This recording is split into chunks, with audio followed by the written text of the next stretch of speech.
em Hebreus, finalizando assim o capítulo 11.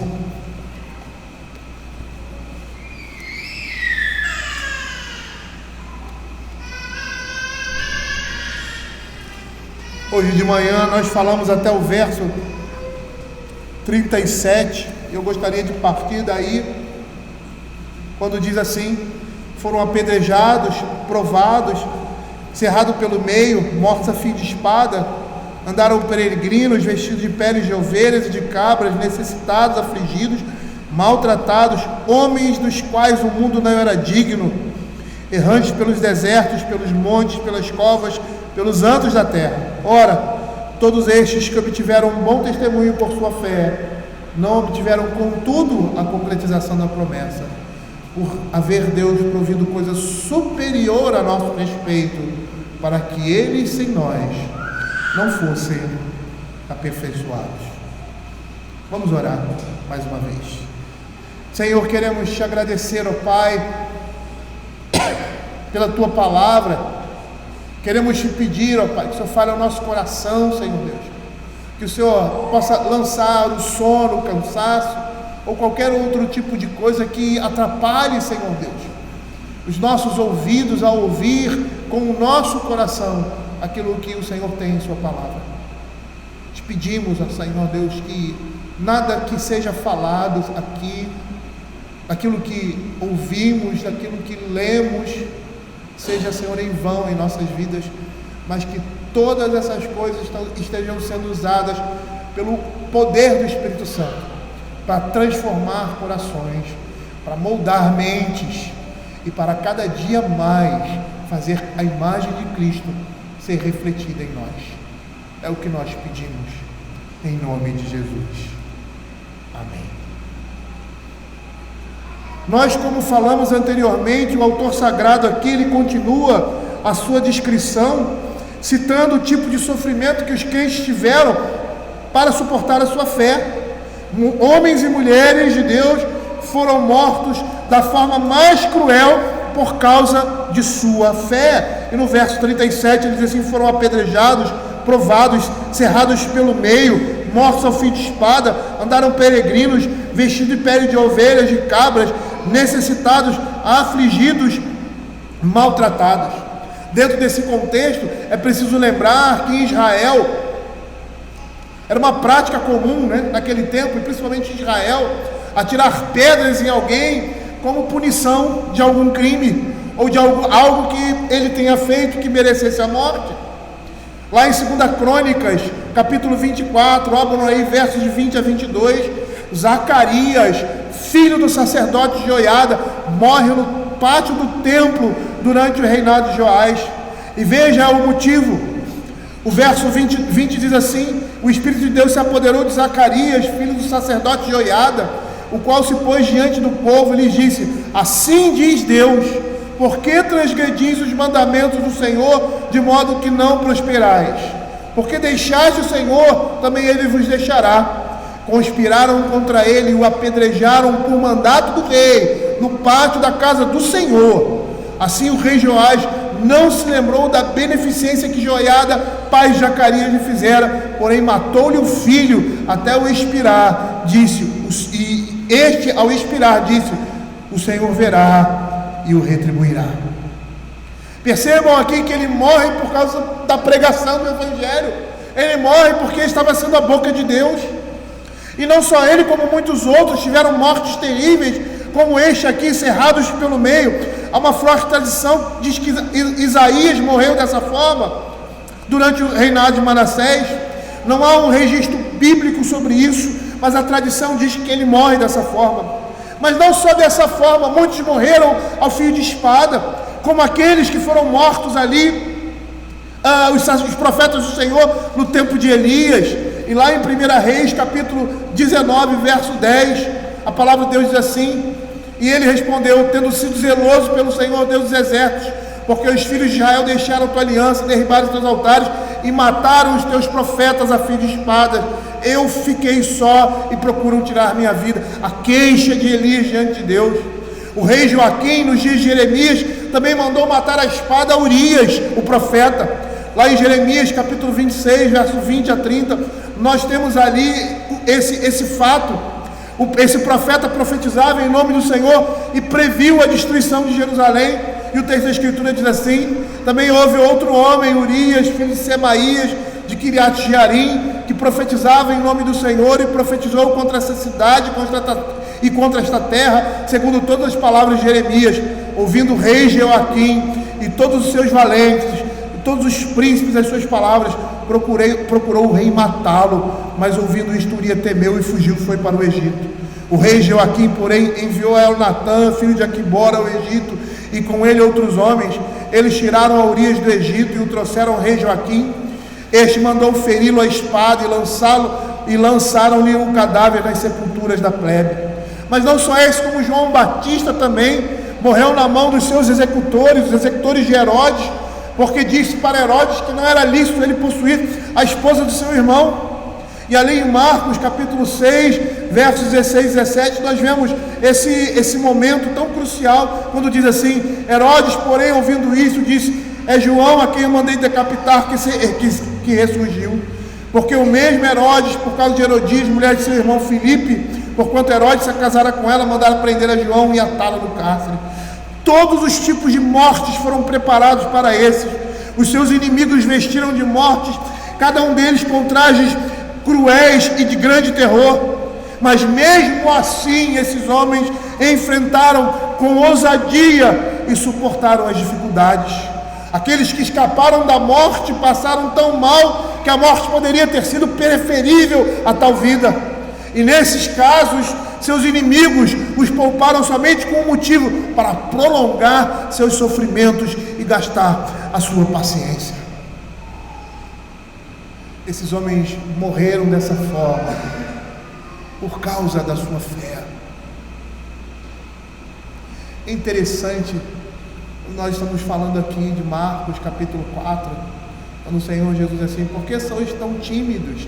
E ali timidez significa medo, covardia. Quando nós não temos medo de uma determinada coisa, nós não temos por que retroceder, nós sempre avançamos, nós somos destemidos.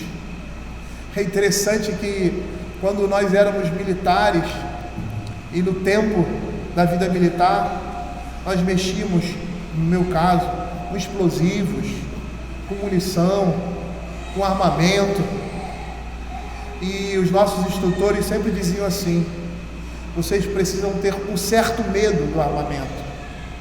Por quê? Porque se vocês tiverem um certo medo do armamento, vocês serão cuidadosos, porque o que você tem na mão pode matar, pode criar muito dano. Não é que você tenha que ter aquele medo de rejeitar aquilo, mas o medo no sentido de respeitar. E quando você tem um medo, você toma um passo cuidadoso com relação àquilo. Mas quando você não tem medo, você avança. Você não tem por que parar ou retroceder, porque não existe medo da sua parte. Esses homens, diante da morte, diante da dificuldade, não tiveram medo, porque eles criam que aquele que é o Senhor das suas vidas era maior do que qualquer coisa, e daria a eles naquele momento força, coragem, destemor, para enfrentarem a dificuldade e honrarem o nome de Deus por causa da sua fé. Mas não só isso, a maneira que muitos deles viveram demonstravam a sua fé. Vejam aqui no verso 37, vestidos de peles de ovelhas e de cabras, necessitados, afligidos e maltratados. Muitos desses crentes desconhecidos viveram em condições miseráveis e vis por causa da sua fé. Elias é um exemplo desses. Ele viveu em pobreza, seu estilo de vida tornou-se uma mensagem iminente do juízo divino sobre Israel. Veja como ele é descrito lá em 2 Reis, capítulo 1, versos 7 e 8, quando diz assim: e lhes perguntou qual era a aparência do homem que vos veio ao encontro e vos falou tais palavras. Eles responderam: era um homem vestido de pelos, com lombos cingidos de um cinto de couro. Então disse: é Elias, o tesbita. O seu sucessor, Eliseu, herdou sua capa, e nas gerações posteriores, por causa disso, uma vestimenta de pelos era a roupa característica do profeta. E com essa vestimenta, o profeta proclamava uma mensagem de arrependimento e fé. E perceba-se que João Batista se vestia dessa forma e pregava um batismo de arrependimento e fé. Como nós vemos lá em Marcos capítulo 4, versos 5 e 6, apareceu João Batista no deserto, pregando batismo de arrependimento para a remissão dos pecados. As vestes de João eram feitas de pelo de camelo, ele trazia um cinto de couro e se alimentava de gafanhotos e de mel silvestre. O pelo escuro ali do camelo, a pele de carneiro, davam ali a vestimenta do profeta uma aparência mais pesarosa que a cor clara da pele de ovelha. E esses profetas sempre foram perseguidos e maltratados por causa da sua fé. Eram refugiados do mundo. Seus adversários negavam-lhe aquilo que era mais básico, como pão e água. No caso de Elias, que dependeu das aves para fornecer pão e carne, obtendo água no rio Querite, como diz a palavra do Senhor, lá em 1 Reis, capítulo 17, versos 2 e 4. O rei Acabe procura matar Elias com o intuito de destruir a sua vida, de acabar com ele. Lá em 1 Reis, capítulo 18, versos 9 e 10, a palavra do Senhor diz assim, relativa a isso: respondeu-lhe ele: sou eu, vai e diz a teu senhor, eis que aí está Elias. Porém ele disse: em que pequei para que entregues teu servo na mão de Acabe e ele me mate? Tão certo como vive teu Deus, não houve nação nem um reino aonde o meu senhor não mandaste os homens à tua procura.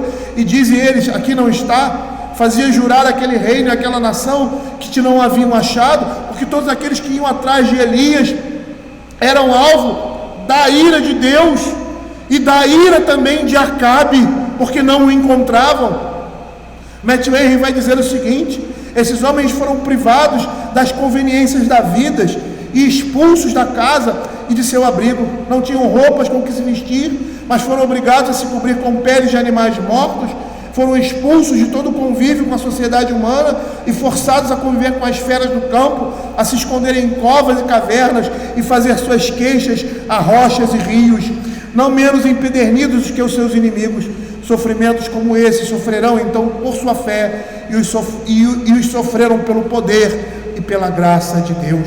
Aos olhos de Acabe, Elias não era digno de viver na face da terra, mas a Escritura vai dizer o oposto. Todos esses homens viveram dessa forma, privados de alguma coisa na sua vida comum, por um único motivo: por causa da sua fé, porque carregavam sobre si a palavra de Deus, porque eram homens que queriam viver vidas piedosas. O apóstolo Paulo já diz que quem quer viver piedosamente vai sofrer por causa desse mundo, porque esse mundo se opõe àquilo que é santo, àquilo que é puro. Esse mundo se opõe a Deus. E veja aqui o verso 38, que pode ser um motivo aparente, mas que mostra a fé desses homens, homens dos quais o mundo não era digno, errantes pelos desertos, pelos montes, pelas covas, pelos antros da terra. Significa que para o Senhor dessa terra, os ímpios não podem ser comparados aos servos de Deus. Esses homens são grandes em honra e estatura aos olhos de Deus. Acabe não pode ser comparado a Elias. Herodes não estava à altura de João Batista. E o mais importante e melhor homem ímpio nesse mundo não pode ser comparado ao menor servo de Deus. É assim que Deus vê, por causa da nossa fé. E por causa disso, eles eram errantes pelo deserto, pelos montes, pelas covas, pelos antros da terra. Obadias, responsável pelo palácio do rei Acabe, escondeu 100 profetas do Senhor em 2 cavernas, fornecendo água e comida, porque senão esses homens seriam mortos. Elias foge para o deserto de Neguebe, pois Israel não era mais seguro para ele, por causa da sua pregação, por causa da sua firmeza.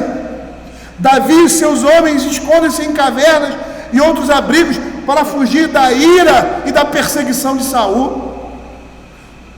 Perceba, queridos, que o crente está cercado por um mundo de incrédulos e frequentemente ele fica isolado, mas nunca ele estará sozinho, pois Cristo é a sua companhia fiel. Matthew Henry faz um comentário interessante a respeito disso. Ele diz assim: o que eles ganharam por sua fé, o caráter e a recomendação mais honrosos de Deus, o verdadeiro juiz e fonte de toda honra, que o mundo não era digno de tais homens, o mundo não merecia essas bênçãos, o mundo não sabia valorizá-los, nem usufruí-los. Homens ímpios, os justos são indignos para o mundo, e Deus declara que o mundo não é digno deles. E embora difiram grandemente em seu julgamento, concordam nisso, que não é adequado que homens bons tenham o seu descanso neste mundo, e por isso Deus os tira e os recebe naquele mundo que é apropriado para eles, e ainda assim, muito além dos méritos dos seus serviços e sofrimentos. Mas perceba aqui o que a Escritura vai dizer no verso 39, e aí ele quer chamar a atenção dos seus ouvintes e a nossa atenção para a realidade que eles estavam vivendo e para a realidade que nós vivemos hoje. Nós somos incitados no mundo de hoje, a partir do exemplo daqueles homens que confiaram no Senhor, em colocar o nosso coração no Senhor e confiar totalmente nele. Veja o que a Escritura vai dizer: ora, todos estes que obtiveram um bom testemunho por sua fé, não obtiveram, contudo, a concretização da promessa, por haver Deus provido coisa superior a nosso respeito, para que eles, sem nós, não fossem aperfeiçoados. O autor sagrado chega ao final do seu discurso sobre esses heróis da fé, e por todo o capítulo 11, o fio condutor que caracteriza a vida e os feitos do povo de Deus é a fé, que é um dom de Deus. Esse é o motivo pelo qual eles são elogiados. Todos os que foram mencionados foram elogiados porque foram aprovados em sua fé. E quem é que dá esse elogio aos santos? É o autor e consumador da fé deles. Deus não se esquece de nenhum dos seus filhos, e Ele reconhece cada um que age com fé. Por quê? Porque Ele prometeu ser o Deus do seu povo. Veja o que Hebreus capítulo 8, verso 10 vai dizer: porque esta aliança que firmarei com a casa de Israel depois daqueles dias, diz o Senhor, na sua mente imprimirei as minhas leis, também sobre o seu coração as escreverei, eu serei o seu Deus e eles serão o meu povo. Ou seja, como pai de seus filhos, Deus espera que coloquemos nele a nossa confiança, como uma criança instintivamente faz com relação aos seus pais. Esse exemplo é um exemplo muito forte, porque o filho confia plenamente em seus pais. Uma criança pequena, de 3 anos, de 2 anos, e eu falo assim pequena, porque é uma criança que às vezes não tem noção das coisas, mas uma coisa ela sabe confiar em seu pai, em sua mãe. E como é bom quando você vê essa confiança em seus filhos. Quando você é avô, mais ainda. Eu me lembro de uma situação em que eu estava com a Rebeca, ela bem novinha, e um monte de gente andando para lá e para cá, eu não sei onde era, e teve uma pessoa que queria pegar, e ela era desconfiada, eu estava ali para ele, ela correu e abraçou a minha perna, dizendo assim: vovô, me salva. Ela não disse isso, né? E por que ela fez isso? Porque ela confiava em mim. Eu tenho certeza, se o pai e a mãe dela estivessem ali, ela ia correr direto para o braço do pai ou da mãe. Por que muitas vezes isso não é natural em nós? Por que essa confiança cega não se apresenta em nossa vida? O que está faltando? Será que nós não estamos provando o amor de Deus? Ou seja, será que Deus não está provando o seu amor para conosco diariamente? Porque uma criança que age dessa forma é porque ela tem familiaridade com seus pais, é porque os pais corrigem, é porque os pais acariciam, é porque eles ouvem a voz do pai, eles estão todo o tempo ali sendo cuidados, amados por seus pais, e por causa desse contato, por causa dessa intimidade, dessa comunhão, eles aprendem a confiar plenamente nesse pai, nessa mãe, por causa dessa comunhão, por causa dessa proximidade, porque percebe o cuidado, o carinho que os pais praticam com seus filhos.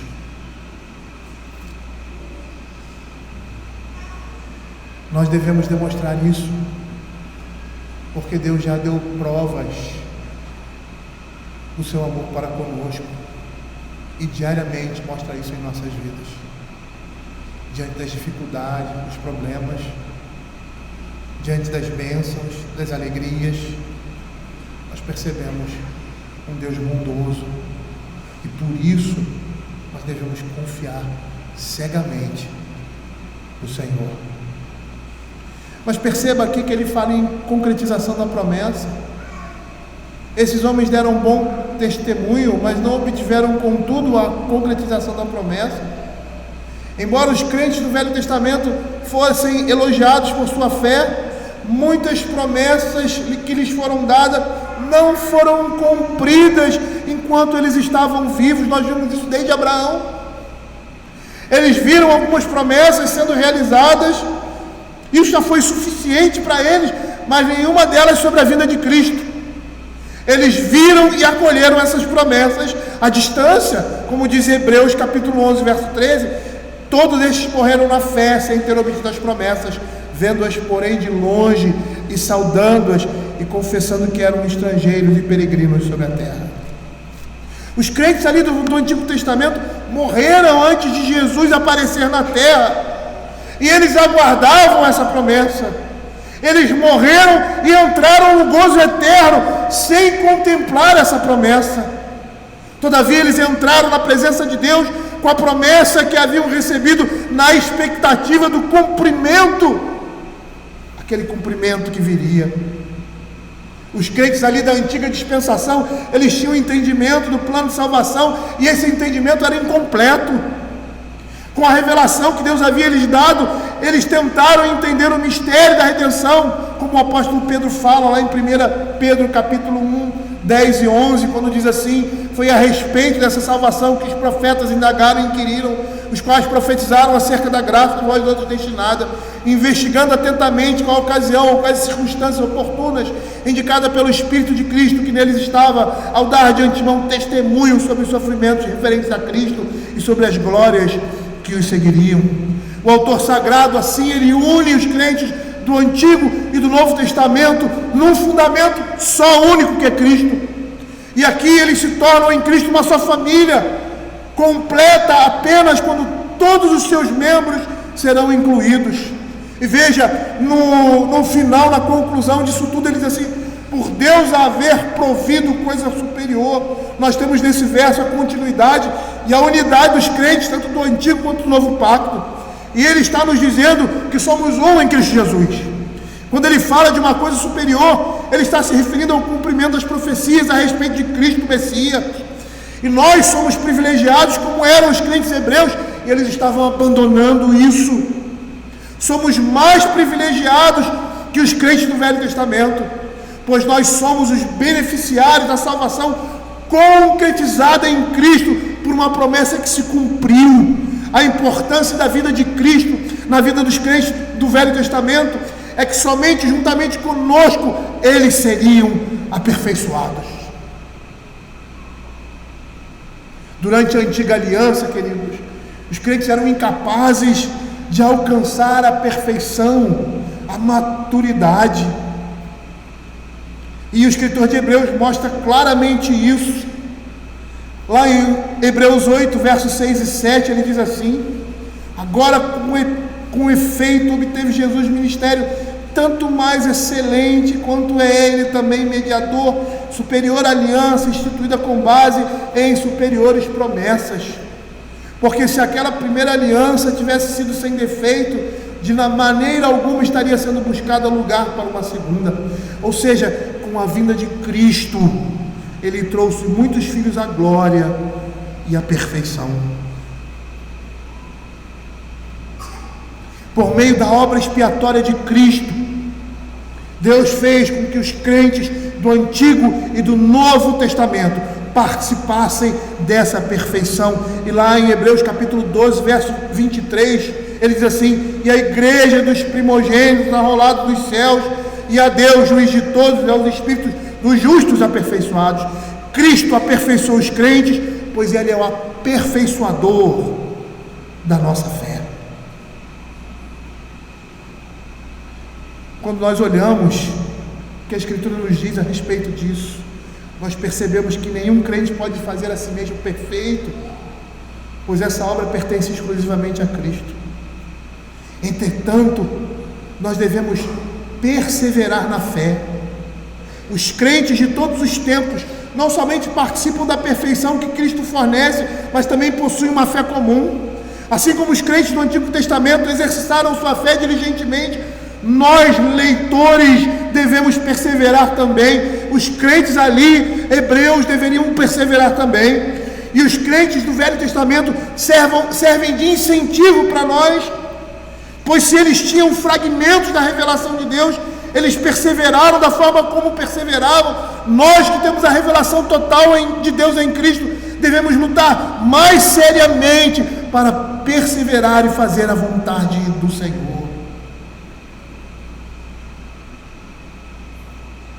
Calvino vai dizer que uma pequena centelha os conduziu ao céu quando o sol da justiça resplandece sobre nós, que justificava. Uma pequena centelha de luz os conduziu ao céu, diz Calvino, quando o sol da justiça resplandece sobre nós. Que justificativa apresentaremos se ainda estivermos apegados a esse mundo? Se os nossos irmãos do Velho Testamento, que não tinham o que nós temos hoje, que não tinham aquilo que os nossos irmãos hebreus tinham à sua disposição, não permanecerem firmes em sua fé, como esses homens que tiveram somente, quando ele diz assim, uma centelha de luz, quando nós temos o sol da justiça, o que será de nós? Se eles permaneceram e puderam vencer as dificuldades, nós também podemos. Se eles confiaram no Senhor, nós também podemos confiar. Veja a descrição aqui desses homens iguais a nós. Olha Elias, um homem temente a Deus, um homem crente, um profeta, um homem que metia medo, vamos dizer assim, pela sua postura, pela sua firmeza. Teme diante de uma mulher, diz Isabel. Se sente em depressão quando ouve que está sendo perseguido até a morte.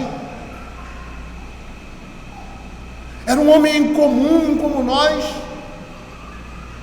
E qual é a diferença? A diferença é que ele confiou no Senhor, é que apesar dos seus medos e das suas limitações, ele colocou inteiramente a sua confiança em Deus. Matthew Henry faz o seguinte comentário: visto que o Evangelho é o aperfeiçoamento do Antigo Testamento, que não tinha excelência alguma em si mesmo, a não ser na sua associação com Cristo e o Evangelho, esperava-se que a fé deles fosse tanto mais perfeita que a fé dos santos do Antigo Testamento, se referindo aos crentes hebreus e a nós também, pois o seu estado e dispensação são mais perfeitos do que o anterior, e são de fato o aperfeiçoamento e a conclusão do anterior, pois sem a igreja cristã, a fé judaica teria continuado em estado incompleto e imperfeito. Esta argumentação é forte e deve prevalecer de forma eficaz entre nós.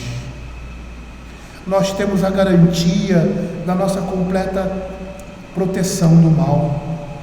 A nossa fé, como dom de Deus, como dádiva dele, já é uma demonstração dessa total segurança que temos em Cristo Jesus.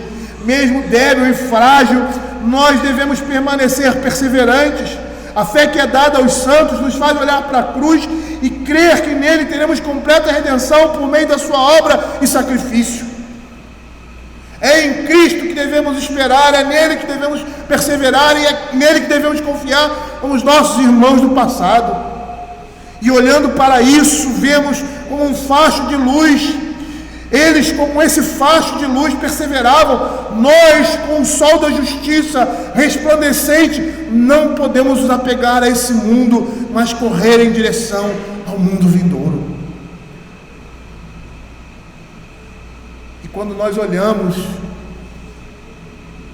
para os nossos irmãos do passado, para os portentos que Deus fez, nós chegamos a criticar esses irmãos, dizendo assim: se eu tivesse naquele tempo e tivesse visto essas coisas, eu não faria o que eles fizeram. E na realidade nós estamos numa situação muito superior, e por vezes fraquejamos de tal forma que esses homens do passado, que tinham somente um laivo, um reflexo da luz, se envergonhariam de nós por causa da nossa fé, por causa da nossa falta de confiança no Senhor. E sabe quando isso ocorre? Quando nós tiramos os olhos de Cristo e colocamos os olhos no mundo. Por isso no capítulo 12 ele vai dizer assim: olhando firmemente para o autor e consumador da fé. Existem vários textos da Escritura que mostram isso. O texto que nós acabamos de ler ali, na confissão de pecados, os discípulos do Senhor Jesus estavam com ele já há um bom tempo, viram coisas portentosas sendo feitas pelas mãos do Senhor Jesus, e naquele momento eles têm medo. A tranquilidade do Senhor Jesus no barco não trouxe tranquilidade e sossego ao coração daqueles homens, e o Senhor os repreende porque eles tiveram medo. Mas estava ali aquele que era Senhor sobre todas as coisas. Eles não deveriam ter medo, eles não deveriam se acovardar. E não só nessa situação, mas em muitas outras situações, eles demonstraram fraqueza diante daquele que era Senhor da vida deles. E o Senhor, sempre misericordioso para com eles, sempre bondoso, sempre paciente para com as nossas fraquezas. O Senhor espera que nós coloquemos a nossa confiança nele. E essa deve ser uma confiança cega, porque quando nós olhamos as circunstâncias, como foi ali, quando o Senhor Jesus mandou Pedro vir, o Senhor estava vindo sobre as águas, ele queria vir, naquele afã de Pedro, e o Senhor vem, e ele veio, e ele começa a pisar, e começa a olhar ao redor, e começa a afundar, porque todas as vezes que nós tiramos os olhos de Cristo, nós começamos a ver as circunstâncias, nós começamos a afundar na nossa fé. E aí precisamos que o Senhor esteja nos dando a mão e nos tirando daquela situação, para que os nossos olhos possam ver. Veja o que aconteceu com Eliseu e o seu moço. Eles estavam cercados por exércitos dos sírios, e aí o moço de Eliseu fica desesperado. E aí o que nós vamos fazer? Ele diz: Senhor, abre os olhos desse homem. Muitas vezes os nossos olhos estão cegos, porque nós não contemplamos a Deus em fé, e aí não conseguimos ver aquilo que está claro diante de nós.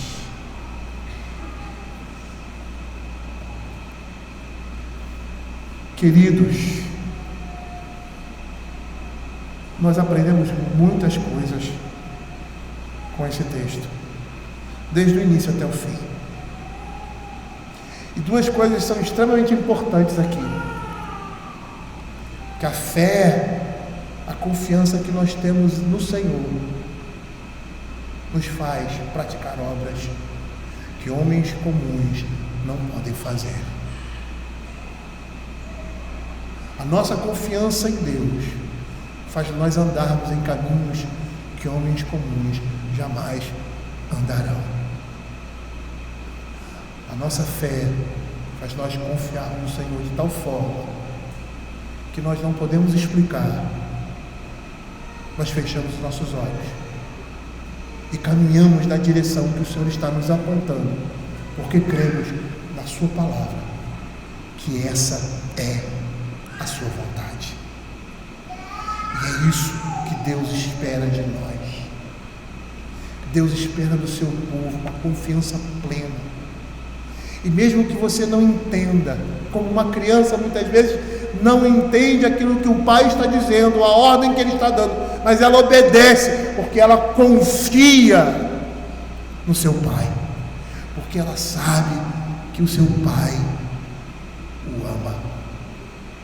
E mesmo quando a Escritura diz que por causa da vileza do coração dos homens, aqueles que estão mais próximos, aqueles que seriam o esteio e que representariam Deus na vida daquelas crianças, como o pai e sua mãe, mesmo esses, quando abandonam seus filhos, a palavra de Deus diz que Deus, o Pai soberano, jamais nos abandonará. E o que você e eu temos que fazer é exercitar isso nas nossas vidas. Dar um passo de fé a cada dia.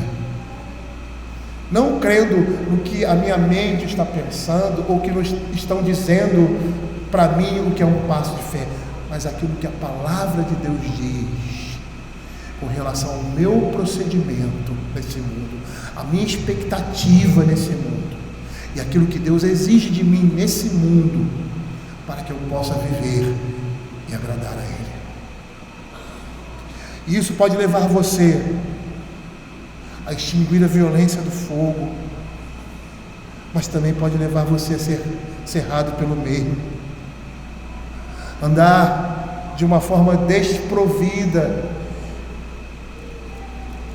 como alguns andaram aí vestidos de peles de ovelhas, necessitados e afligidos, por causa da nossa fé.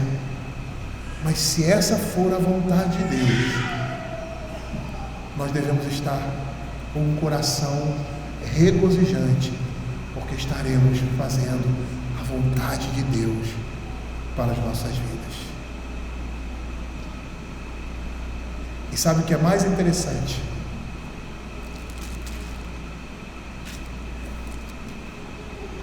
É porque Ele se torna galardoador daqueles que o buscam. Todos aqueles que agem pela fé serão recompensados nesse mundo e principalmente no mundo por vir. Vamos orar. Vamos baixar as nossas cabeças e orar ao Senhor nesse momento. Senhor Deus Pai, diante de tudo que ouvimos, ó Pai, nesses últimos dias, a respeito da Tua Palavra, a única coisa que de coração pedimos, e eu falo isso por mim, a minha oração pessoal, Senhor, aumenta a minha fé, aumenta a fé do Teu povo, Senhor. Não permita que sejamos, ó Pai, medrosos ou covardes com aquilo que devemos fazer em prol do reino de Deus, porque o Senhor nos chama a construir, a ser um elemento construtor do Seu reino nesse mundo. E quando estamos vivendo a vida cristã, seja no lar, seja no trabalho, seja em qualquer outro local, estamos vivendo de conformidade com a vontade de Deus, estamos construindo esse reino, somos parte integrante desse reino, que o Senhor é o nosso rei. É Ele que peleja por nós, é Ele quem nos sustenta, é Ele quem nos dá graça. Por isso, Senhor Deus, quando olhamos para o exército do Senhor, que somos nós, a igreja, nós olhamos, ó Senhor Deus, um exército desprovido de armas, pessoas despreparadas para a batalha, se formos usar uma linguagem militar, contra um exército todo armado, mas temos ao nosso lado um escudo, uma defesa, que se chama Cristo, o Senhor dos exércitos. Ele é o general de toda e qualquer batalha, de todo e qualquer exército. Ele é aquele que pode nos dar vitória nas nossas vidas contra o mundo, contra o diabo e a carne. É aquele que pode fazer maravilhas na vida de um homem, transformando o seu coração de pedra em um coração de carne, mudando completamente o interior de um homem, transformando num homem piedoso, uma pessoa que ama profundamente ao Senhor e se desagrada constantemente desse mundo. Senhor, que possamos colocar, Senhor Deus, o nosso coração nesse Evangelho, e que o Senhor tenha misericórdia de nós, esteja nos preparando para no dia a dia, Senhor Deus, vivemos, ó Pai, essa glória de Cristo em nossas vidas. É o que nós pedimos, Senhor, em nome de Jesus. Amém.